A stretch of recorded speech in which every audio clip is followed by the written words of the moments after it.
조선업 외국인 노동자 30% 이대로 괜찮은가? 광역형 비자와 고용 유연성 논쟁. 질문 하나.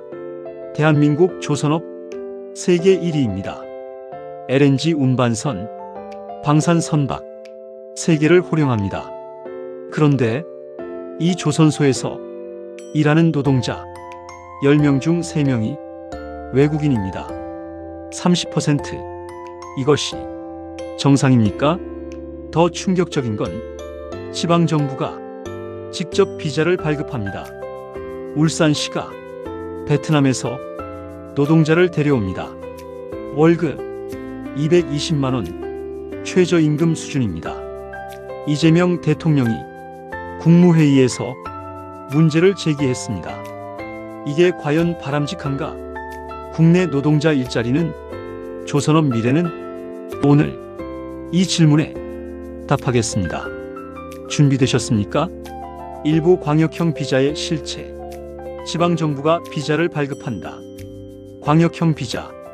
이것은 중앙정부가 아닌 지방정부가 직접 비자를 발급하는 제도입니다.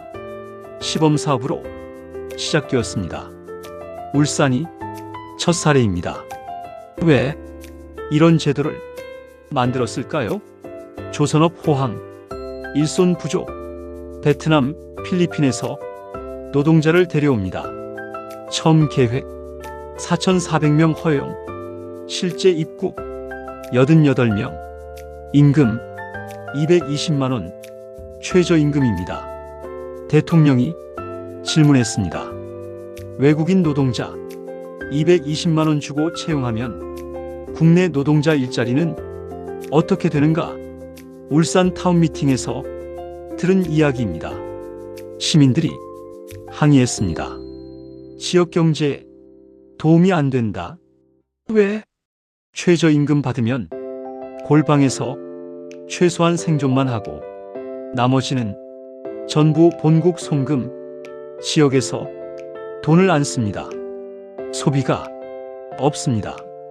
지역경제 활성화 제로입니다. 더 큰 문제는 기술 발전 없다는 겁니다. 조선업은 숙련공이 필요합니다. 중간 기술자로 성장해야 생태계가 유지됩니다. 그런데 1년 쓰고 버립니다. 또 220만원 주고 새로 뽑습니다. 또 쓰고 버립니다. 이것이 지속 가능합니까? 대통령이 지적했습니다. 이게 과연 조선산업 발전에 도움이 되냐? 숙련공으로 성장해야 생태가 유지되는데 1년마다 버리면 미래가 없다. 2부 외국인 노동자 30% 문제 마이너스 58분. 조선업의 위험한 의존. 현재 상황. 조선업 전체 노동자 30%가 외국인입니다. 과거에는 20%였습니다. 계속 늘고 있습니다. 왜 문제일까요? 첫째, 국내 일자리 감소. 청년들이 조선소에 안 갑니다. 임금이 낮고 근무 환경이 열악하고 비정규직이 많고 미래가 불안합니다. 그 자리를 외국인이 채웁니다. 악순환입니다. 둘째, 기술 축적 불가능. 외국인 노동자는 단기입니다. 12년 일하고 본국으로 돌아갑니다. 기술이 축적되지 않습니다. 중간 관리자로 성장하지 못합니다. 조선업이 경쟁력은 숙련공에서 나옵니다. 하지만 지금은 그 기반이 무너지고 있습니다. 셋째, 임금 하락 압력. 외국인 노동자 최저임금 받습니다. 국내 노동자 임금 협상 어렵습니다. 외국인은 220만원인데 왜 너는 더 달라고 하냐? 이런 논리가 작동합니다. 결과적으로 모든 노동자의 임금이 하락합니다. 넷째, 사회통합 문제. 30% 너무 높습니다. 문화 차이, 언어 장벽, 안전사고 위험, 지역사회 갈등, 여러 문제가 발생합니다. 대통령이 명확히 말했습니다. 30%는 너무 많다. 20%로 낮춰야 한다. 3부 광역형 비자 BS 국가관리 -811분 지방정부에 맡겨도 되는가? 대통령의 핵심 질문. 고용 문제는 국가적 과제다. 특정 지역에 비자 발급권을 주면 국가적 통제가 되겠는가? 이것은 중요한 지적입니다.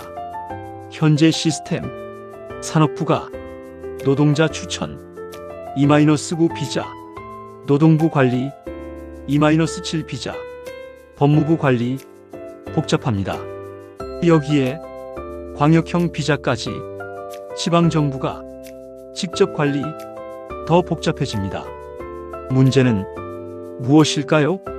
지역마다 기준이 다를 수 있습니다. 울산은 220만원, 부산은 250만원, 경남은 200만원. 이렇게 되면 혼란입니다. 또한 지역 이기주의 가능합니다.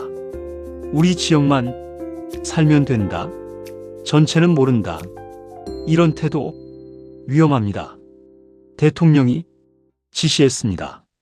시범사업이니까 평가를 해보고 과연 유지할 필요가 있는지 점검해서 다음에 보고하라.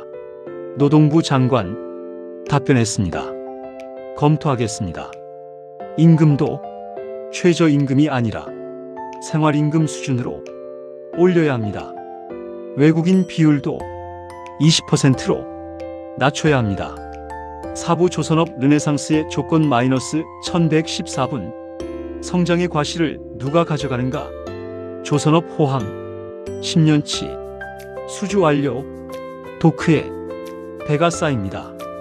기업은 돈을 법니다. 하지만 대통령이 질문합니다.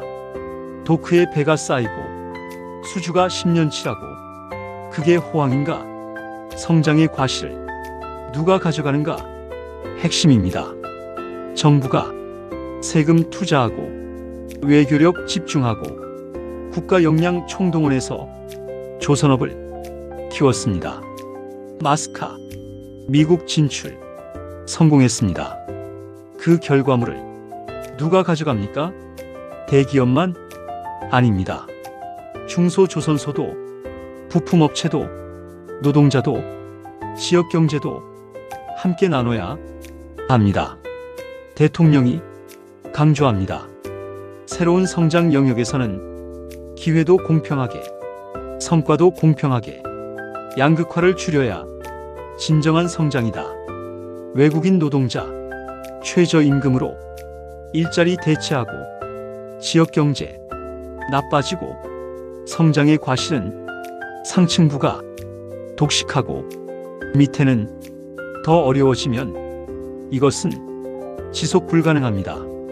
노동부 장관 울산 타운 미팅 보고 조선업 르네상스 실현하려면 노사정, 지역 상공인, 사회적 대화 필요합니다.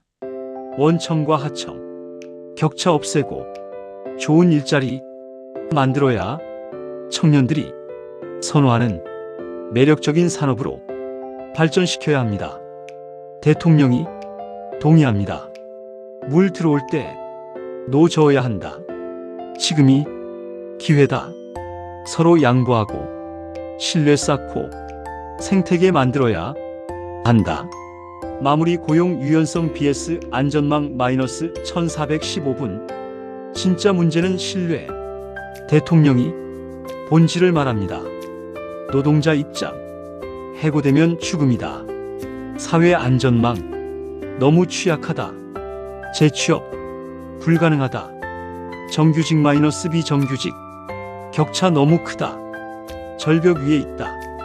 기업 입장 한번 정규직 뽑으면 절대 못 내보낸다. 불황에도 끌어안아야 한다. 그래서 안 뽑는다. 정규직을 양쪽 다 이해됩니다. 하지만 악순환입니다. 해결책은 대통령이 제시합니다. 안전망 확충, 비정규직 임금 오히려 더 높여야 해고되어도 살 길 있다. 믿게 만들어야. 그러면 기업 부담 늘어난다. 하지만 유연성 확보되면 효율 높아진다. 수익 생긴다. 일부 내놓으면 된다. 크게 보고 타협해야. 문제는 신뢰 부족. 뒤통수 치지 않을까? 배신하지 않을까? 이용만 당하지 않을까? 서로 의심, 적대감. 이것이 진짜 문제입니다. 대통령이 말합니다. 사회적 대화 부족해서 그렇다. 언젠가는 해결해야 한다. 최대한 빨리 해야 한다. 산업부 장관과 노동부 장관에게 당부합니다. 두 분이 특별한 신뢰관계에 있다고 들었다.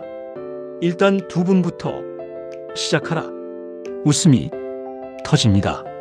하지만 진심입니다.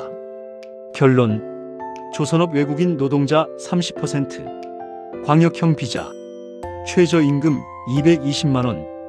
이것은 단기 처방입니다. 지속 가능하지 않습니다. 진짜 해법은 첫째, 외국인 비율 20%로 낮추기. 둘째, 임금 인상, 생활임금 수준으로. 셋째, 국내 청년 좋은 일자리 만들기. 넷째, 원청 마이너스 하청, 격차 해소. 다섯째, 사회적 대화, 신뢰 구축. 여섯째, 고용 유연성, 안전망 확충, 동시 추진. 이것이 조선업 르네상스의 진짜 조건입니다. 성장의 과실을 함께 나누는 그런 사회, 우리가 만들어야 합니다. 감사합니다.